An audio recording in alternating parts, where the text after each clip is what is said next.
Aujourd'hui, nous avons une invitée spéciale avec qui nous allons débattre d'un sujet très intéressant. Le sujet en question, c'est le développement personnel. Sans plus tarder, nous allons demander à notre charmante invitée de se présenter. Bonjour madame. Bonjour, Alors, vous allez bien? je vais bien et vous? Je vais très bien, merci. Pour les internautes qui ne vous connaissent pas encore, est-ce que vous pouvez vous présenter s'il vous plaît? Je suis Johanna, alias Jojo tout simplement. Sûrement tu m'as vu dans une des vidéos de Je suis une femme. Comme par exemple le mindset et l'évolution personnelle. Nous aurons aussi des questions sur la spiritualité et l'énergie. Donc l'énergie qui nous entoure. Nous allons aussi parler un peu des relations amoureuses et de l'équilibre aussi du bien-être. Donc voilà, je vais poser les questions à notre charmante invitée et ce sera à elle de développer un peu sur les questions et donner un peu son point de vue à chaque fois sur chaque question qui sera posée. Sans toutefois tarder, nous allons démarrer la vidéo, d'où la première question. Comment savoir si tu es à... Déjà, est-ce que je peux vous tutoyer? Bien sûr. D'accord, ça marche, merci. Je voulais savoir, comment savoir si tu es déjà aligné avec ta mission de vie? Ça c'est une question très parlante. Je dirais, comment est-ce que tu sais que tu es aligné avec ta mission de vie? C'est quand tout ce que tu fais te fait sens. Je m'explique. C'est lorsque, quand tu fais cette mission, tu es heureux. Par exemple, si ta mission, c'est pas, si par exemple, ça peut être un métier, par exemple, tu es informaticien, par exemple, tu es comme moi, tu es ingénieur qualité, tout ce que tu fais au quotidien, tes tâches que tu les fais avec beaucoup d'amour. Et tu ressens aussi beaucoup d'amour. Tu ressens que tu aides, surtout c'est très important. Les missions de vie sont surtout aussi là pour aider les autres. Tu ressens que tu aides, tu ressens de l'utilité en ce que tu fais. Et surtout, tu ressens une joie immense, un amour. Comment te dire? Tu es aligné avec toi-même. Tu fais des choses et je ne dis pas que ce sera tous les jours rose, parce que sait la vie est comme ça. Mais la plupart du temps, quand même, tout ce que tu feras te fera te sentir bien. Là, tu sauras que tu es aligné avec ta mission de vie. D'accord. Donc si moi je comprends bien, essayer un peu pour résumer pour les internautes, ça veut dire que du moment où on est en train de faire des choses qui nous plaisent, ça veut dire en gros on est aligné un peu sur les paramètres de notre vie. Nous faisons un peu ce que la vie nous demande de faire et nous dicte. Après, je pense que la question reste ouverte. Si pour une personne, pour moi personnellement, si je vais apporter la réponse à la question pour mon point de vue, c'est de tout faire pour se sentir heureux. Après, maintenant, libre à chacun de être heureux ou bien avoir du bonheur. Non, mais tu ne pourras pas être heureux seulement avec quelqu'un d'autre. Tu ne peux pas être heureux seulement. Tu ne peux pas faire de mal à une personne et être heureuse. C'est impossible. Il faut savoir que nous sommes tous, si on parle dans les genèses de la spiritualité, nous sommes tous interconnectés. Nous sommes tous liés. Toi, c'est moi et moi, c'est toi. Ça veut dire quoi? Si tu me fais quelque chose de mal, si tu fais quelque chose de mal, c'est que je l'ai fait à moi-même. Donc, tu ne peux pas venir faire, par exemple, ton propre corps à toi. On prend un exemple. Si nous sommes liés, c'est-à-dire que par exemple, mon corps, moi-même, par exemple, je me blesse, je me coupe le doigt, j'aurai mal. C'est tout le corps qui aura mal. C'est pas seulement, comment dire, tu ne peux pas faire du mal à une personne en espérant être heureux. Donc quand tu dis, il faut faire ce qui nous apporte du plaisir, je dirais pas seulement, ce qui nous apporte du plaisir sans pour autant retirer ce plaisir-là à l'autre, sans pour autant empiétrer dans la vie de l'autre, sans pour autant faire du mal à l'autre. Pour moi, c'est ça. Je pense que la réponse a été assez claire. Et je pense aussi que les internautes ont bien compris un peu ton point de vue sur la question. Maintenant, nous allons demander aux internautes de pouvoir répondre en commentaire ce qu'ils en pensent de la question. Donc du coup, la question encore, si je me répète, c'était comment savoir si tu es aligné avec ta mission de vie. Donc n'hésitez pas un peu à nous exprimer cela en commentaire. Ça nous fera toujours plaisir.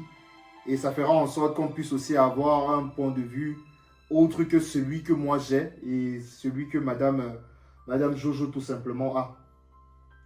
Nous allons passer à la question suivante, que je trouve très, très intéressante.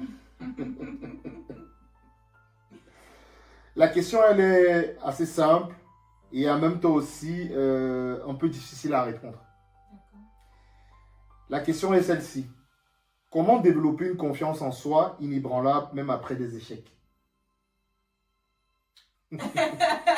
Je t'avais promis que les questions devaient être vraiment assez intéressantes et aussi vraiment avec beaucoup de sens. La question a deux volets.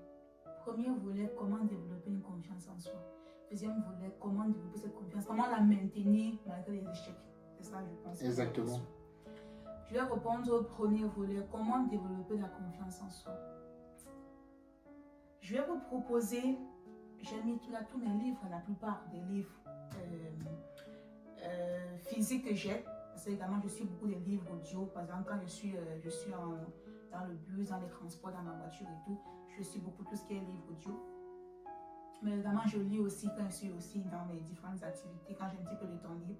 Je vais vous proposer de lire le livre de Lise Bourbeau, pardon. Écoute ton corps, ton plus grand ami sur la terre. Ce livre aussi m'a ouvert les yeux. Bon, je tiens à préciser, excuse-moi de te couper. Je tiens à préciser que la vidéo n'est pas sponsorisée par la personne qui tient le livre. Donc je laisse Madame Jojo tout simplement continuer à s'exprimer. C'est un livre qui parle de lui-même. Il faut savoir qu'en spiritualité, il n'y a pas, en développement personnel, pardon, il n'y a pas besoin de faire trop de publicité. C'est naturel. C'est du bouche à oreille. Bon, moi, comment j'ai pu développer une confiance en moi? Je me suis rendu compte que je ne suis pas n'importe qui. En lisant ce livre, également en lisant le livre, comment il s'appelle, que j'ai donné à Guy, que j'ai oublié son nom, le titre du livre, je me suis rendu compte que je ne suis pas n'importe qui. Je me suis rendu compte que j'ai une force ébranlable en moi. Je me suis rendu compte que... je pense que tu voulais dire une force inébranlable. Tu as dit quoi? Ébranlable. Pardon, excusez-moi. Excusez-moi. Je me suis rendu compte que j'ai une force inébranlable en moi. Faut savoir en fait que nous avons tous à l'intérieur de nous une force, une énergie qui nous anime et qui fait en sorte que nous pouvons créer tout ce que nous voulons. À partir du moment où tu te dis que je suis forte, à partir du moment où tu te rends compte que tu te dis que je suis belle, à partir du moment où tu te dis que je peux y arriver, je peux réussir, je vais y arriver, à partir de ce moment-là, tu ressens une énergie, tu ne sais pas d'où elle vient. Cette énergie, elle vient de toi.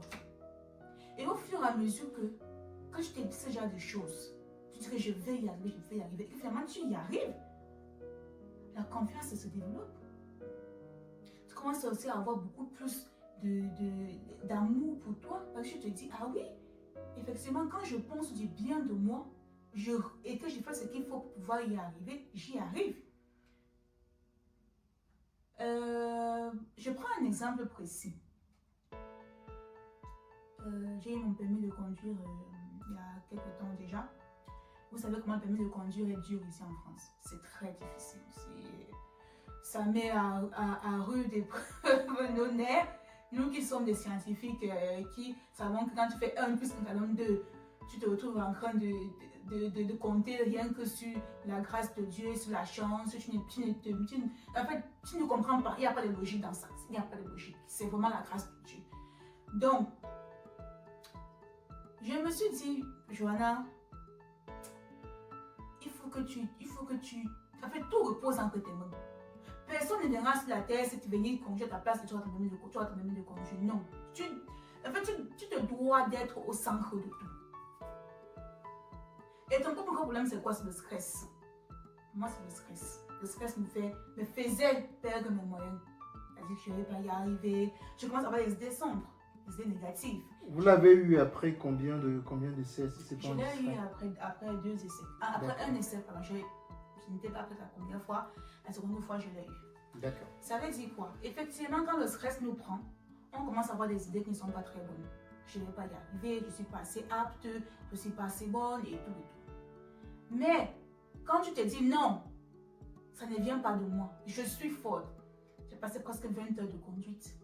J'ai conduit plusieurs fois. Je connais mon code de la route. Mon moniteur me dit que je suis prête. Je suis inscrite à l'examen, donc je mérite. Je suis prête. Maintenant, tu dis à ton stress que toi, stress. Et c'est que je n'ai pas là pour me faire du mal.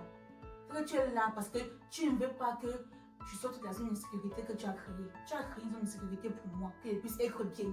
Et quand j'essaie de sortir un peu, tu as peur que je puisse me blesser. C'est pas grave, mais sache qu'il faut qu'on évolue. On est venu sur la terre là pour évoluer. Donc, il faut qu'on avance ensemble.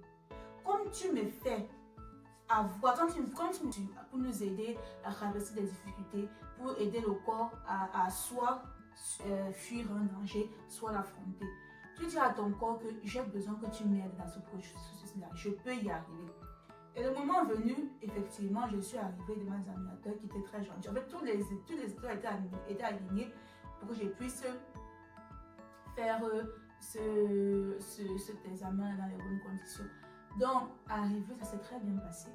J'ai pu, ayant déjà eu à travailler sur moi, sur mon mindset, sur comment est-ce que je sais que j'ai une force à l'intérieur de moi, j'ai confiance en ce que je fais, je sais que je vais y arriver. Donc, des phrases positives. Et après, Dieu a fait grâce et j'ai eu mon permis de conduire. Donc, en gros, comment on peut avoir confiance en soi, c'est se dire déjà qu'on est capable d'y arriver. Et aussi se répéter à chaque fois des phrases importantes telles que je peux y arriver, je sais conduire, je sais faire ceci, je sais faire cela. Et tout, avoir foi en Dieu. Voilà. J'espère que vous avez bien écouté les explications de Jojo tout simplement. En résumé alors, ce qu'elle a dit, c'est que pour avoir confiance en soi, il faut se répéter à chaque fois qu'on est capable de réaliser quelque chose. Il faut se dire qu'on a les aptitudes et les compétences nécessaires pour pouvoir atteindre son but. Ce n'est que par la pensée, et rien que par la pensée à chaque fois, qu'on parvient à surmonter nos peurs et à atteindre la meilleure version de nous. Donc, n'hésitez surtout pas à... Maintenant sur la spiritualité et l'énergie. Je sais que c'est une partie de la vie que tu expérimentes beaucoup. Et je sais aussi que cette partie-là, elle a eu un impact très positif dans ta vie. Donc, d'où la question que je vais poser maintenant est de savoir comment savoir si tu es en train de manifester la bonne chose pour toi. Je vais répondre à ça. C'est quand ce que tu fais te fait sens. C'est quand ce que tu fais t'apporte de la joie, de l'amour, que ce soit pour toi ou pour les autres. D'accord. Dans ce même sens-ci, j'ai une autre question à te poser. C'est de savoir comment élever ton taux de vibration pour attirer l'abondance dans ta vie. Je ne suis pas trop dans tout ce qui est, comment ils appellent ça, astuce. Je ne suis pas trop dans tout ce qui est pratique et un petit peu, parce que moi, franchement, je suis moi simple, je ne suis pas les choses un peu. Donc, tout ce qui est astuce, là, je ne connais pas. Mais ce que je sais, c'est que la meilleure façon d'élever son taux vibratoire, ça veut dire quoi? Vibrer haut veut dire attirer des ondes positives à soi.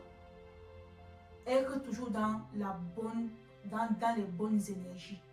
Être toujours en contact avec le divin. Et comment le faire déjà? C'est naturel. Nous tous, nous sommes en contact avec le divin. Il est toujours là au milieu de nous.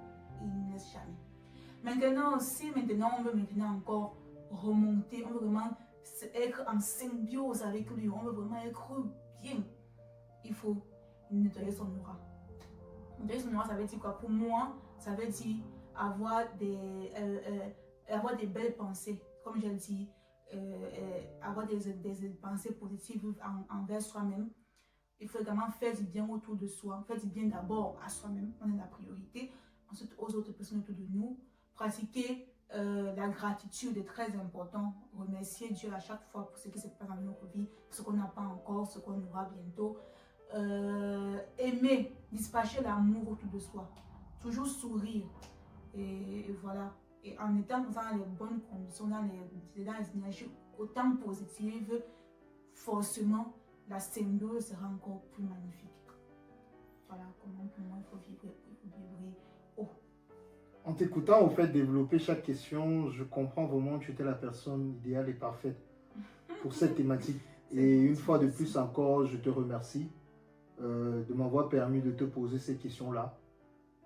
Parce que voilà, ça permet aussi à ma communauté de pouvoir avoir une vision un peu grande sur le développement personnel. Donc, une fois de plus, merci. Et nous allons continuer avec les questions. Pour cette rubrique, nous allons parler des relations et amour. Okay. Ma question est celle-ci. Les âmes sœurs existent-elles vraiment? Oui, bien sûr, bien sûr. C'est une question très intéressante et je pense aussi que les internautes aimeraient bien que tu puisses développer cela. Chez nous, en fait, ici sur la Terre, quand on dit âme sœur, c'est que non, c'est une personne c'est une personne qui est faite pour nous, c'est notre moitié, quoi. C'est l'amour charnel. Mais en fait, âme sœur, c'est quoi? C'est une famille d'âmes.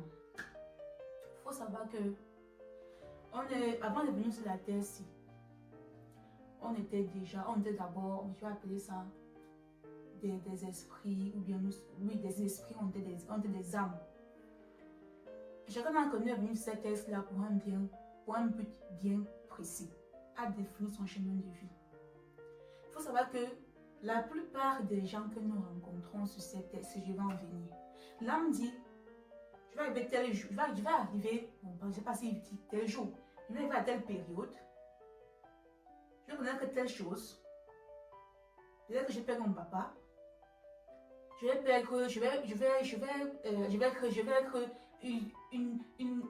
une brigande, je vais être une criminelle, je vais être...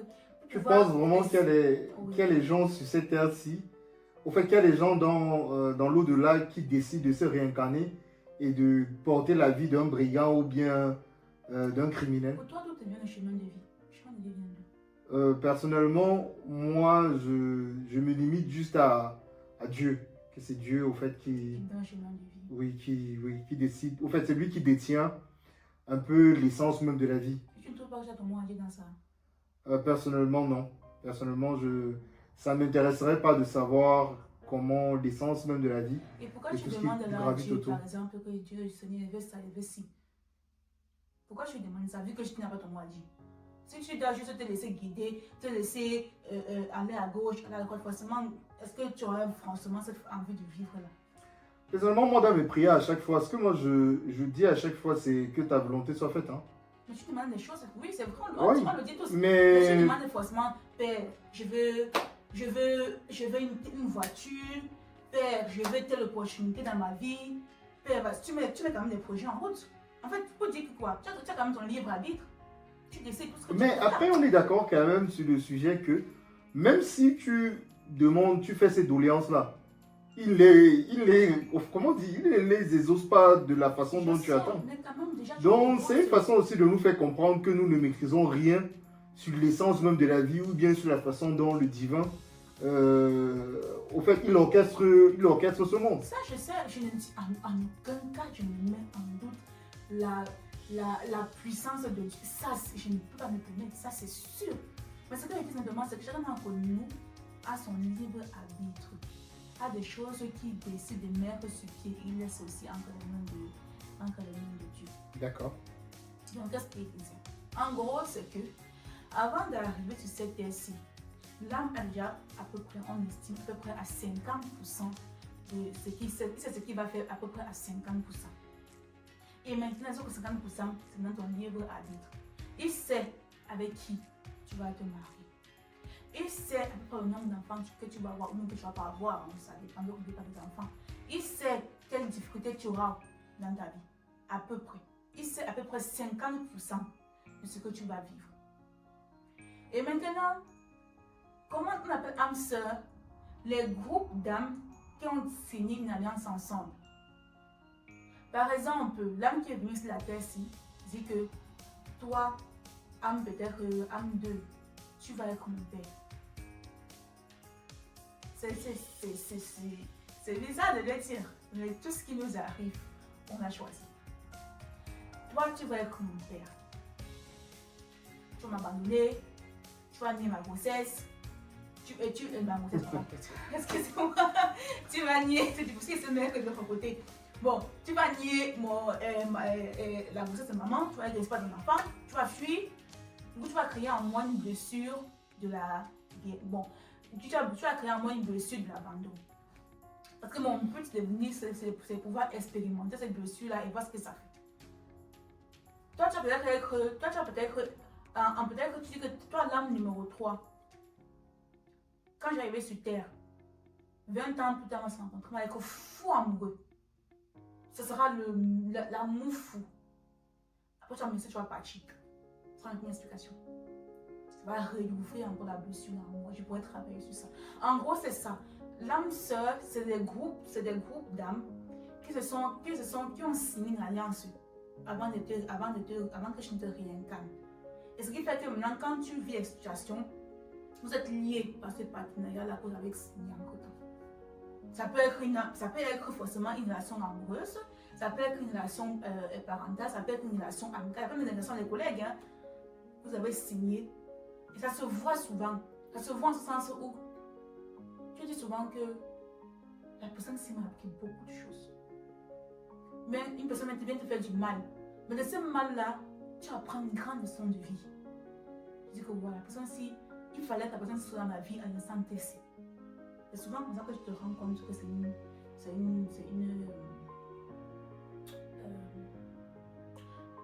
une âme sœur. Voilà. C'est ce qu'on nous apprend en spiritualité concernant ce sujet-là. D'accord. Bon, tout à l'heure, on était sur une question qui avait trait à l'amour. Oui. Maintenant, nous allons revenir sur les relations.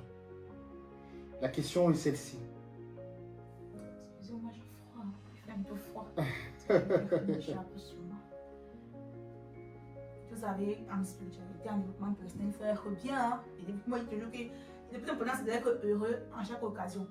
Donc là où je suis heureuse. Donc maintenant, là, excusez-moi, je vais être bien. Je suis bien là maintenant. Je t'écoute. Comment poser des limites sans culpabiliser ni blesser les autres? Très important. Très important. Des questions vraiment pertinentes. Il faut savoir que nous, Africains, notre société nous impose de privilégier l'autre par rapport à nous. On nous apprend à avoir peur de l'autorité, qu'elle soit parentale, administrative. On nous apprend à mettre le bien de l'autre avant soi-même. Et cela en cours qu'au fur et à mesure que nous grandissons, on se laisse parfois piétiner. On se laisse martyriser parce qu'on veut faire du bien à d'autres personnes. Il faut apprendre justement à fixer ses limites. Comment tu sais que tes limites ont été atteintes? C'est lorsque, par exemple, tu fais du bien à une personne, mais en retour, tu ne ressens pas de l'amour pour ce bien que tu as fait. Tu ressens au contraire de la déception, de la trahison, du rejet. Par exemple, tu décides de te sacrifier pour, par exemple, faire à manger à ta petite soeur parce qu'elle est malade, mais ne sait pas trop quoi. Malade. Parce que, par exemple, elle a un examen, elle ne sait pas. Et que quand tu le fais, tu sais très bien que tu n'as pas envie de le faire. Tu sais très bien que tu as besoin de te reposer. Tu sais très bien que tu as peut-être un truc important à faire d'ici peu et que ce n'est pas vraiment ce qu'il faut que tu fasses. Parce que tu veux absolument te sacrifier et te faire plaisir à l'autre, tu te fais quand même. Il faut que tu as mis le plaisir de quelqu'un d'autre que ton propre plaisir. Cela ne t'a apporté que des mauvaises choses. Pour moi, c'est bien d'aider les autres. C'est bien de faire du bien aux autres. Mais il ne faudrait pas se sacrifier jusqu'au point de perdre sa paix intérieure juste pour faire plaisir aux autres. Il faut savoir dire non. Il faut apprendre à dire non. Ce n'est pas disponible. Non, je n'ai pas envie de sortir, de faire ça. Tu dois apprendre à le faire. Pour ton propre bonheur à toi. Il faut savoir aussi t'écouter. Très important. Écouter ce que vraiment tu veux faire. Et que réellement tu veux vraiment aider telle personne, est-ce que vraiment tu veux vraiment, je sais pas, il faut t'écouter toi-même et faire ce qui te fait sens, ce qui te fait être heureux. Si tu veux aider la personne, tant mieux, tu l'aides. Si tu ne veux pas l'aider, même que tu ne peux pas l'aider parce que tu as autre chose de plus important à faire. Dis simplement, non, je ne suis pas disponible, excusez-moi. La prochaine fois, tu m'avises un petit peu plus tôt, peut-être que je serai là, mais cette fois-ci, je ne peux pas être là, je suis désolée. Même pas, je suis désolée, on dit pas, je suis désolée, tu ne peux pas être là. Désolée, pourquoi? Tu ne peux pas être là. C'est bon. Prochainement, on va gérer autrement. Mais après, on se met à dire non. Voilà, merci. On constate, ça sent un peu le vécu. Hein. Oui, parce que j'ai toujours toute ma vie, j'ai toujours privilégié toujours le bonheur des autres dans ma vie. Et parfois même au détriment de mon propre bonheur. Excusez-moi, parfois ça part avec quand l'émotion prend le dessus. Et je me suis souvent retrouvée à faire des choses, surtout au niveau de mon boulot, à faire des choses que je ne voulais pas faire. Mais pour ne pas blesser quelqu'un, ou même pour ne pas entrer en conflit, je le faisais quand même. Et c'est un sentiment qui est désagréable. Apprenez, quand tu sais tes limites, tu sais ce que je dois faire, ce que je ne dois pas faire. Tu dois apprendre à dire non quand il faut. Mais pas tout le temps aussi, hein, parce que, attention aussi, il faut savoir vraiment tes limites. Tes limites, voilà. Bon, pour éviter qu'on autant pour moi la vidéo ne soit trop longue, nous allons passer à la rubrique équilibre et bien-être. Comme question, comment lâcher prise quand tout semble aller de travers? Lâcher prise. Le lâcher prise, très important. Comment lâcher prise? Respire avec moi.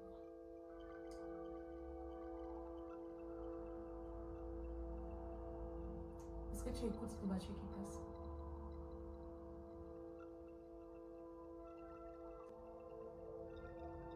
Le bruit. Est-ce que regarde tout autour de toi? Décris ce que tu vois. Par exemple, je vois une télévision, je vois Guy, je vois un tapis.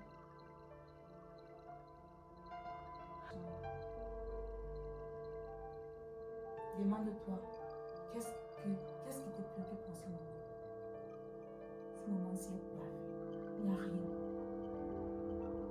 Les soucis du passé sont dans le passé. Les préoccupations pour l'avenir sont dans l'avenir. C'est que ce moment-ci qui existe. Tu respires.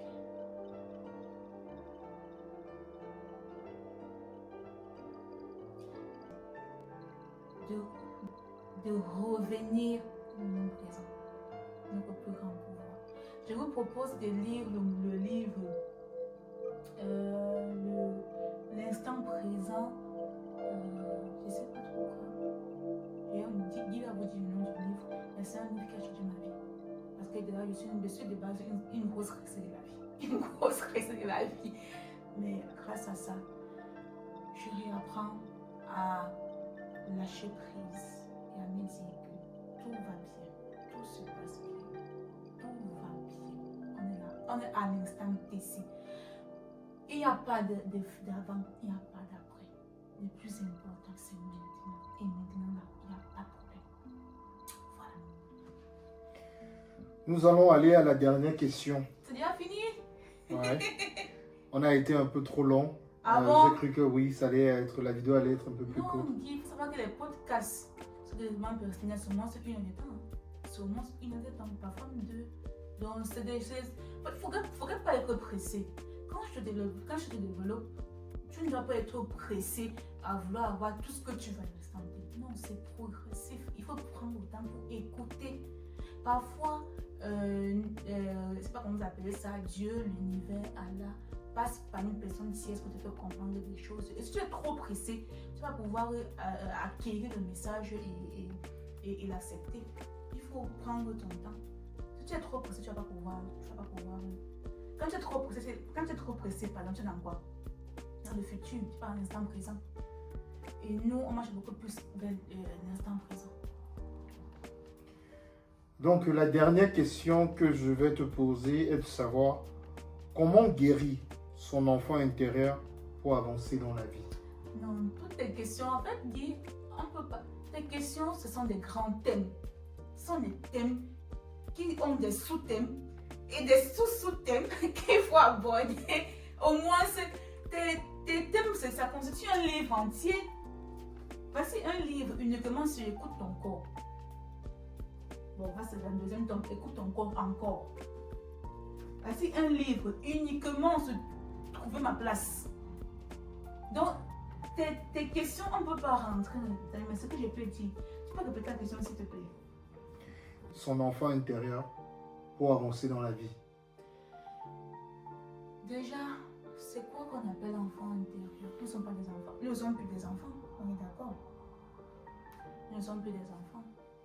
Maintenant, qu'est-ce qu'on appelle enfant intérieur? Il faut savoir qu'entre l'âge de 5 ans, je ne sais pas, hein, de 0, même pas, on va dire de 0 à près 10 ans, l'enfant vit des choses qui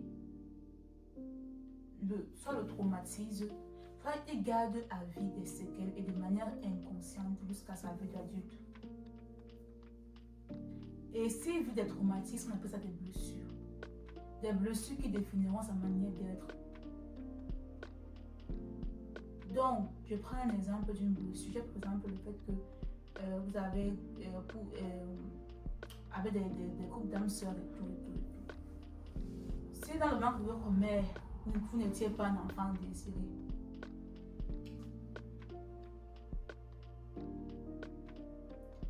si quand vous naissez, quand vous êtes dans le ventre de votre mère, vous n'avez pas du bon sexe et qu'elle vous le fait savoir à travers des ondes qu'elle émet, ça va créer en vous une blessure de rejet. Si votre père nie votre présence, bien qui vous abandonne, qui fuit, ça peut être qui fuit, ça peut être par exemple il meurt, ça peut arriver, ça va créer en vous une blessure d'abandon. Et ces blessures-là vont impacter votre vie d'adulte dans le sens où elles vont créer en vous un sentiment de rejet, c'est une blessure du rejet, un sentiment d'abandon.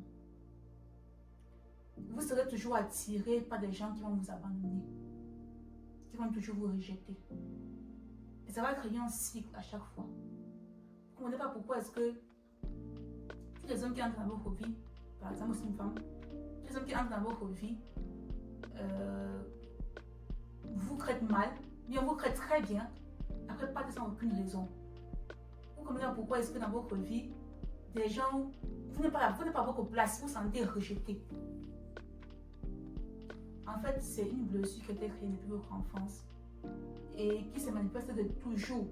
Et vu que c'est votre chemin de vie de guérir cette blessure-là, la vie va créer des scénarios pour permettre de toujours ouvrir ces blessures-là. Et quand maintenant vous vous rendez compte que vous avez ces blessures-là en vous, le plus important d'abord, c'est de reconnaître quelles sont la blessure que vous avez en vous. Ça peut être plusieurs, il y en a plusieurs. Je ne sais pas si le livre là ici, les 5 blessures ça c'est un autre thème. Quand vous vous rendez compte de la blessure maintenant, vous devez maintenant ne pas culpabiliser. Ne culpabilisez pas, ce n'est pas de votre faute. Ce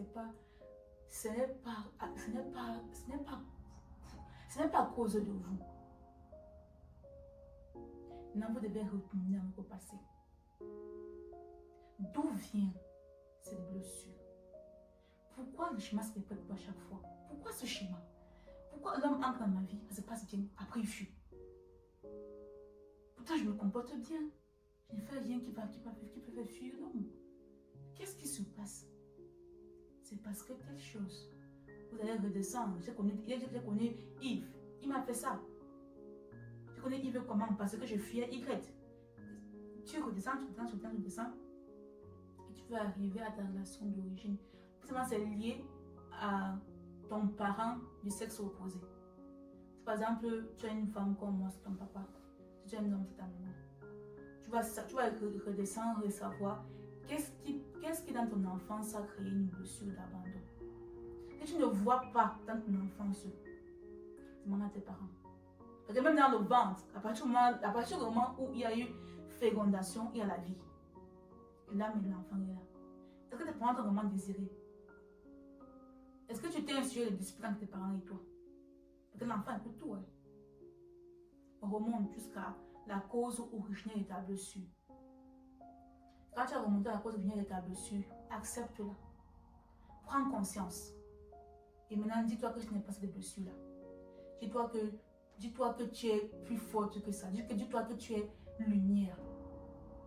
Et décide de changer. Décide de prendre de te dire que tu mérites qu'on prenne soin de toi. Tu mérites d'avoir un homme qui est avec toi tout le temps de ta vie. Tu changes de point de vue. Et tu pries Dieu pour attirer l'homme qui va être dans ta vie pendant le temps qu'il faudra dans toute ta vie. Et progressivement, tu vas pouvoir guérir cette blessure-là. Je me rappelle se répéter pendant un petit peu de temps, juste pour voir, parce que la vie est toujours en train de te montrer, de te mettre des petits pièges sur la route pour voir si tu as bien écouté. Et quand la blessure encore se répéter, tu vas dire non, c'est pas moi ça, c'est pas moi, c'est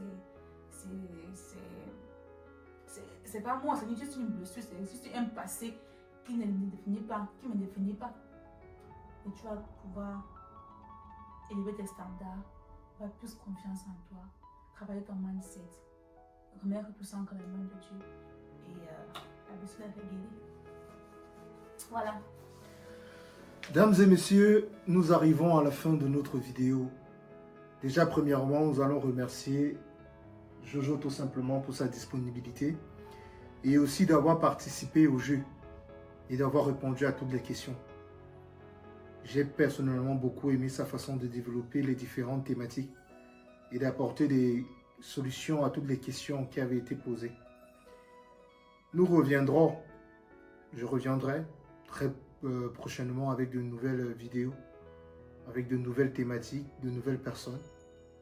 Donc si ce contenu t'a plu, n'hésite pas surtout à t'abonner, à partager avec les personnes autour de toi qui peuvent aussi aimer ce type de contenu. Et surtout, garde la pêche et sache que la meilleure version de toi, c'est toi qui dois le travailler. On est ensemble.